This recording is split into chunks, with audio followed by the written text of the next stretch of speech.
ప్రేక్షకులను 2.5 గంటల పాటు థియేటర్లలో కూర్చోబెట్టడం అంటే ఆషామాషి విషయం కాదు.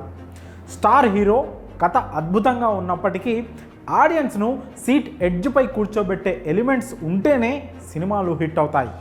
దానికి డైరెక్టర్లు, రైటర్లు ఎంతో శ్రమించాల్సి ఉంటుంది. ఇక మూవీలో ట్విస్టులు లేకుంటే సినిమా చప్పగా సాగుతున్న ఫీలింగ్ కలుగుతుంది ప్రేక్షకులకు. అందుకే డైరెక్టర్లు, ఆడియన్స్లు ఊహించని ట్విస్ట్లను మూవీలో పెడుతుంటారు.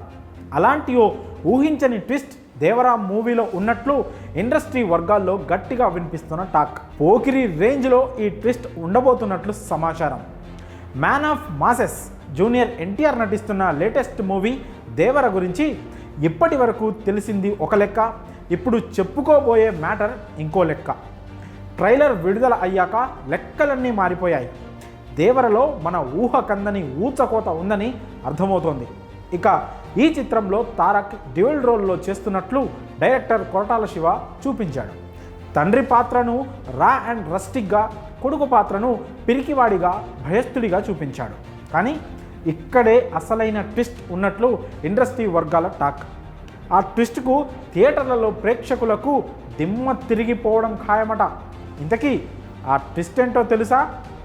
తండ్రి దేవర పేరుతో భయస్థుడిగా నటిస్తూ కొడుకే ఊచకోత కోస్తుంటాడట.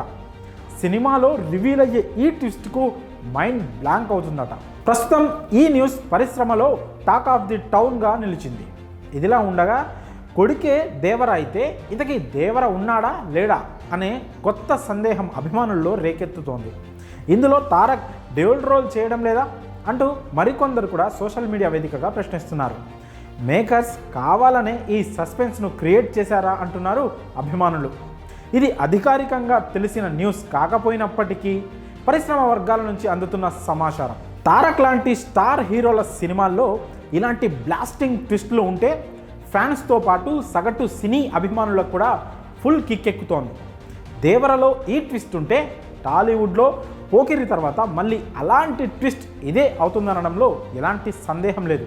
మరి దేవర పేరుతో కొడుకే విధ్వంసం సృష్టిస్తాడా అన్నది తెలియాలంటే సెప్టెంబర్ 27 దాకా ఆగాల్సిందే.